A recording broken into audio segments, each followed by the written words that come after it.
नमस्कार मेरे प्यारे दोस्तों, आशा करती हूँ आप सब बहुत मज़े में होंगे। अकबर बीरबल की कहानियों की सीरीज में प्रस्तुत है आज की कहानी, मुर्गी पहले आई या अंडा। तो एक बार की बात है, बादशाह अकबर की राजसभा में एक बहुत बड़े ज्ञानी पंडित आए हुए थे।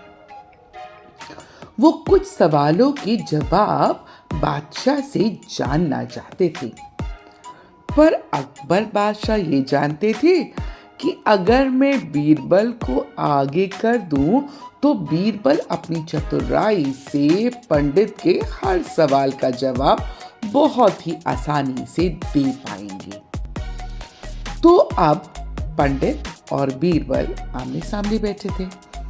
पंडित जी ने बीरबल से कहा, देखो भाई, मैं तुम्हें दो विकल्प देता हूँ, या तो तुम मुझे 100 आसान सवालों के जवाब दो, या फिर मैं तुम्हें एक मुश्किल सवाल का जवाब जानने के लिए कहूँगा, बताओ। तो बीरबल ने बहुत सोचा समझा और कहा, पंडित जी, आप मुझे एक मुश्किल सवाल ही पूछिए, मैं उस मुश्किल सवाल का ही जवाब आपको देना चाहूँगा।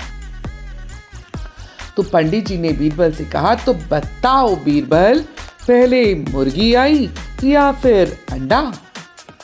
अब बीरबल ने तुरंत ही पंडित जी को जवाब दिया, पंडित जी, पहले मुर्गी आई ना।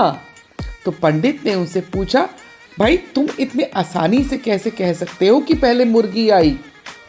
तो इस पर बीरबल जी ने पंडित जी से कहा, पंडित जी, याद रखिए, आपने कहा था कि एक ही सवाल करेंगे, ये आपका दूसरा सवाल है।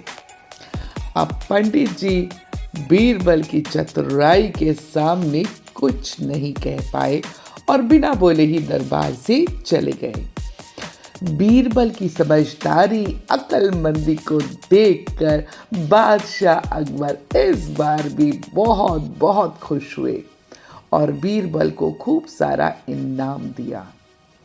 और अकबर के दरबार में 9 रत्नों में से बीरबल का तो क्या ही कहना। सही दिमाग और संयम के साथ हर जवाब को देने वाले, हर समस्या का हल निकालने वाले थे ये बीरबल। कहानी कैसी लगी मुझे ज़रूर बताना। मिलते हैं फिर एक नई कहानी के साथ कल फिर से इसी जगह। तब तक के लिए अपना ध्यान रखिए। नमस्कार।